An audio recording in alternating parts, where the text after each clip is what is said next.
नमस्कार। इतिहास में ना कुछ साल ऐसे होते हैं जो बस अपने भयानक घटनाओं के लिए याद रह जाते हैं। बिल्कुल। आज हम एक ऐसे ही साल की क्या कहते हैं गहराई में उतर रहे हैं। 536 ईस्वी। कई इतिहासकार तो इसे जीवित रहने के लिए सबसे बुरा साल तक मानते हैं। हाँ, ये तमगा काफी संगीन है। बिल्कुल।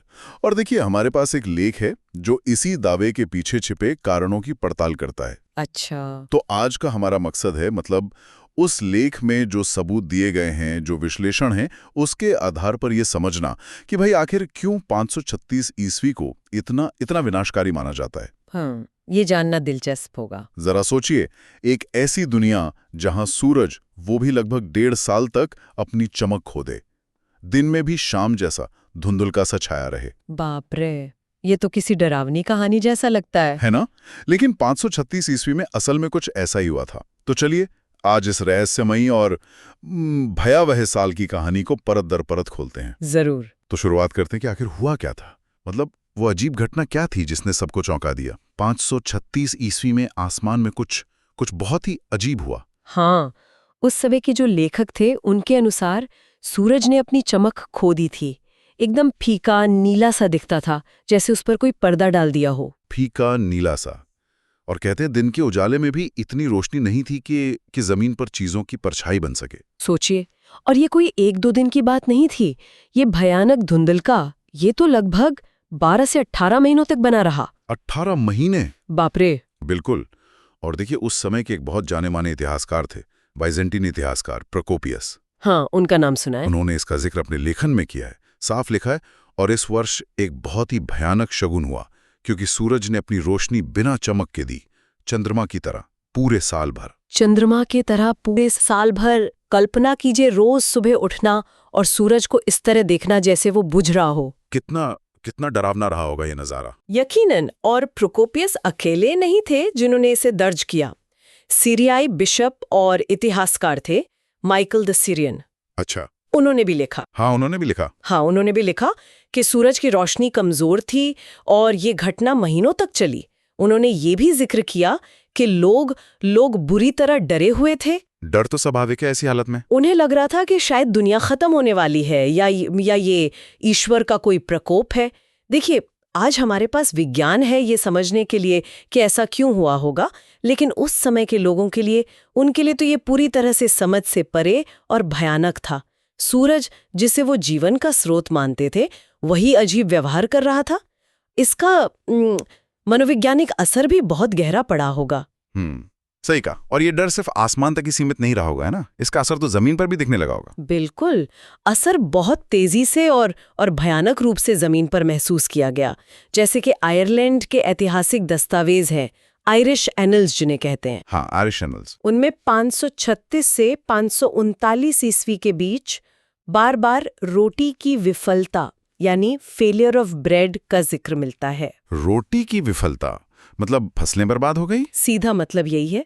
फसलें बड़े पैमाने पर बर्बाद हो गईं, अनाज उगाई नहीं। लेकिन ये सिर्फ आइलैंड में हुआ या ये समस्या और जगहों पर भी थी? नहीं, यही तो बात है जो 536 ईस्वी को इतना असाधारण बनाती है। ये एक वैश्विक समस्या थी। वैश्विक? पूरी दुनिया में? हाँ, ये सिर्फ यूरोप तक सीमित नहीं था। चीन के जो ऐतिहासिक रिकॉर्ड्स हैं, उनमें भी इसी समय के आसपास पीली धूल गिरने, गर्मियों में बर्फ पड़ने और भयानक फसल बर्बादी का जिक्र है। गर्मियों में बर्फ और पीली धूल? हाँ, मध्य पूर्व से लेकर अमेरिका तक अलग अलग जगहों से हमें इसी तरह के संकेत मिलते हैं कि मौसम पूरी तरह बिगड़ गया था। और मौसम बिगड़ने का मतलब सिर्फ फसलें खराब होना तो नहीं होता, इसका सीधा असर तापमान पर भी पड़ा होगा। हाँ, और यहीं पर यह मामला और ज्यादा दिलचस्प और भयानक हो जाता है। कैसे? देखिए, आधुनिक विज्ञान है ना, खासकर पेड़ के छल्लों और बर्फ की परतों का जो अध्ययन होता है, हाँ, आइस कोरेडेटिंग, उससे हमें पता चलता है कि 536 ईस्वी और उसके बाद के दशक में उत्तरी गोलार्ध के तापमान में भारी गिरावट आई थी। भारी गिरावट? कितनी? अनुमान है कि वैश्विक औसत तापमान मतलब पूरी दुनिया का औसत तापमान 2 से 3 डिग्री सेल्सियस तक गिर गया था। 2 से 3 डिग्री सुनने में शायद कम लगे। हाँ, सुनने में शायद कम लगे, लेकिन वैश्विक औसत में इतनी गिरावट ये पिछले 2000 सालों में सबसे ठंडा दौर लाने के लिए काफी थी। एक तरह का अचानक आया क्लाइमेट शॉक था। बाप रे, 2-3 डिग्री की वैश्विक गिरावट, इसका मतलब तो खेती पूरी तरह ठप हो गई होगी। बिल्कुल।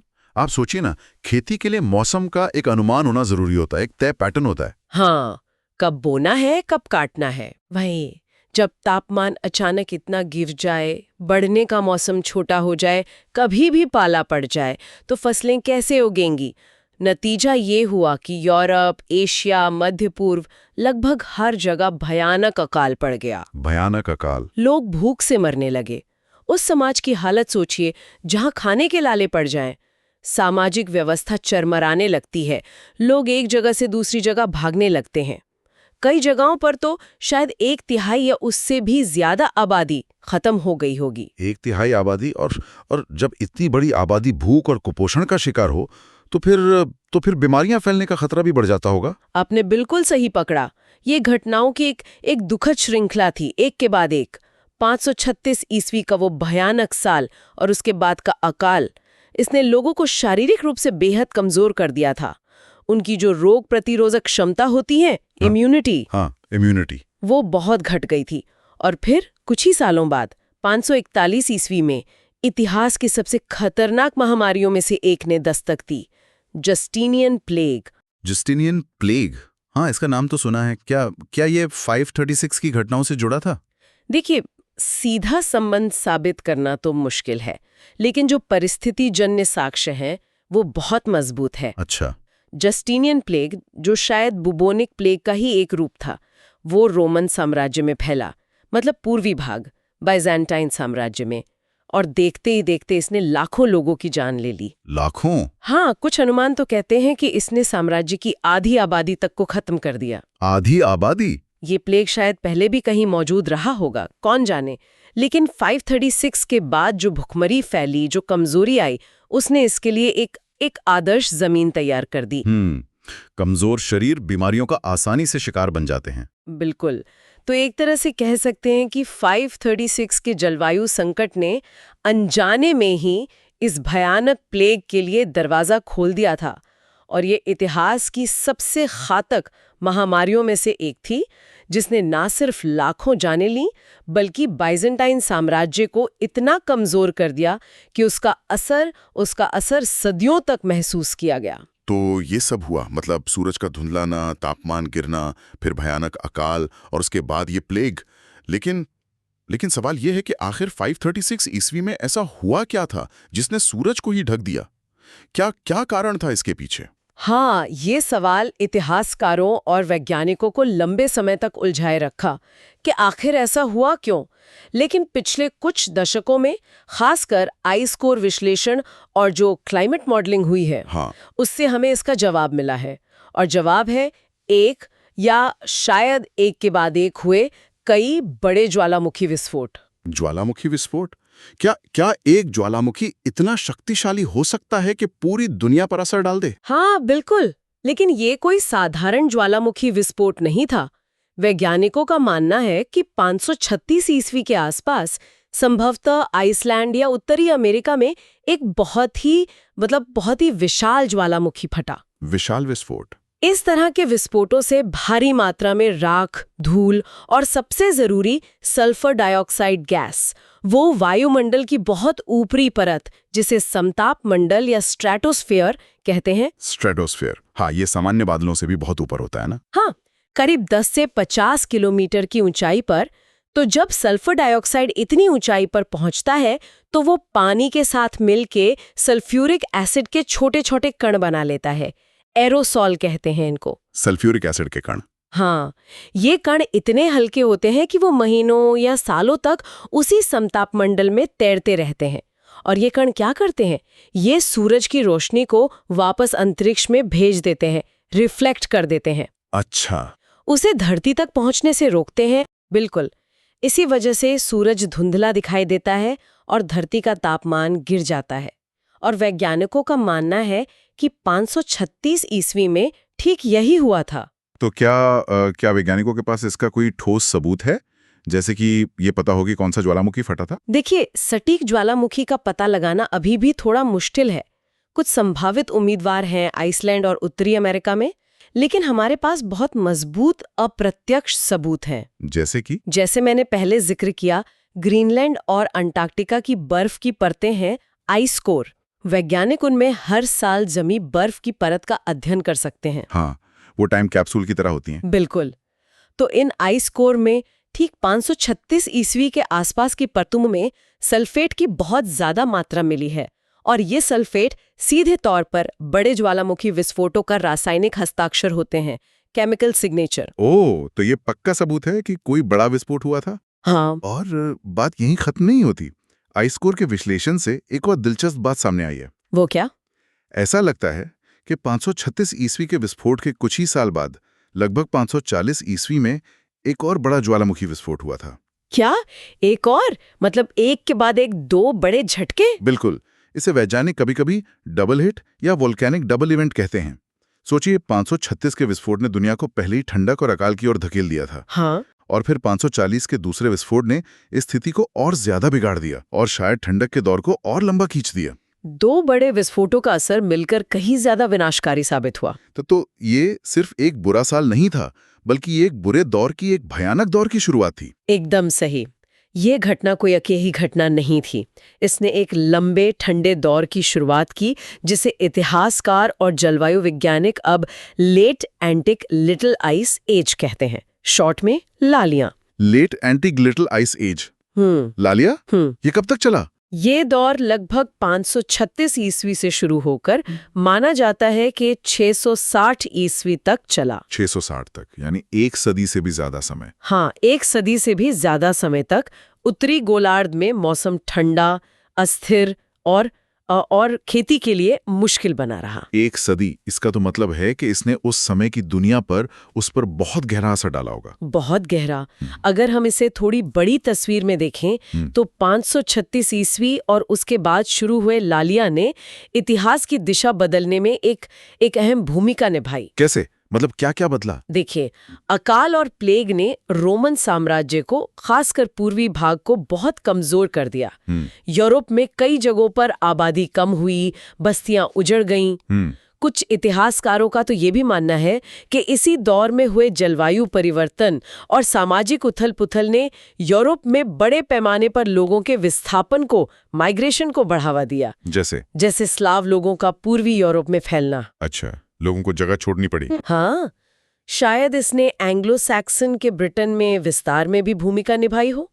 इसने व्यापार के रास्ते बंद कर दिए, राजनीतिक अस्थिरता पैदा की और शायद पश्चिमी रोमन साम्राज्य के पतन के बाद यूरोप में जो अंधकार युग या डार्क एजेस कहा जाने वाला दौर था, उसकी शुरुआत में भी इसने योगदान दिया। बाप रे। ये दिखाता है कि कैसे एक प्राकृतिक घटना सभ्यताओं के उठने और गिरने को कितनी गहराई से प्रभावित कर सकती है। ये सोचने कितना अजीब है कि कैसे एक ज्वालामुखी जो शायद हजारों मील दूर फटा हो, उसने दुनिया भर में इतनी उथल-पुथल मचा दी। और उस समय के लोग, जिन्हें इसका वैज्ञानिक कारण तो पता नहीं था, वो इसे कैसे देख रहे होंगे? जैसा आपने पहले कहा, शायद कोई देवीय प्रकोप। हाँ, उनके लिए तो ये जरूर किसी अलौकिक शक्ति का काम या दुनिया के अंत का संकेत लगा होगा। उनके पास कोई और व्याख्या थी ही नहीं। सूरज का बुझ जाना, फसलें नष्ट होना, बीमारियां फैलना, ये सब उनके लिए ईश्वर के क्रोध या किसी बुरी ताकत के संकेत रहे होंगे। ये हमें याद दिलाता है कि प्राकृतिक आपदाओं का असर सिर्फ भौतिक नहीं होता। ये लोगों की सोच, उनके विश्वास और उनके समाज को भी गहराई से बदल सकता है। बिल्कुल सही। तो अगर हम आज की इस पूरी चर्चा को समेटें तो 536 ईस्वी वाकई में एक भयानक साल था। इसमें कोई शक नहीं।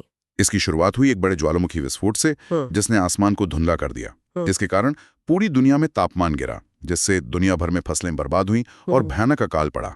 इस अकाल ने लोगों को कमजोर कर दिया, जिससे कुछ साल बाद जस्टिनियन प्लेग जैसी महामारी को फैलने का मौका मिला, जिसने लाखों जानें ले ली और जिसने साम्राज्यों को हिलाकर रख दिया। बिल्कुल।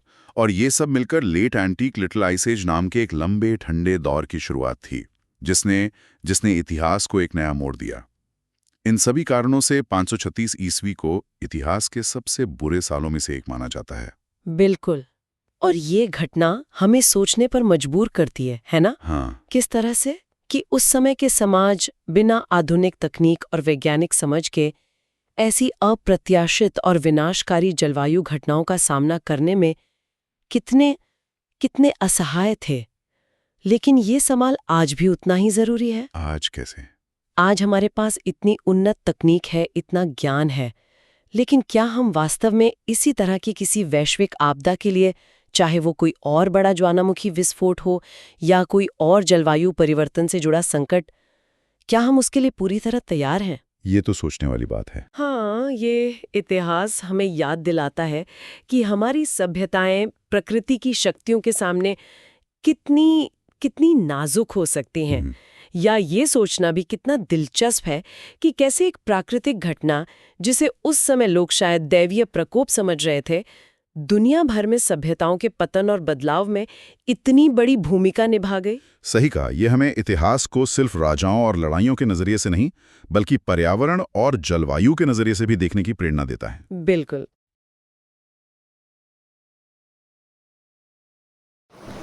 अगर आपको ये वीडियो पसंद आई है तो इसे ज़रूर लाइक करें, कमेंट सेक्शन में अपना ओपिनियन बताएं और चैनल को ज़रूर सब्सक्राइब करें। मिलते हैं अगली वीडियो में, तब तक के लिए नमस्कार।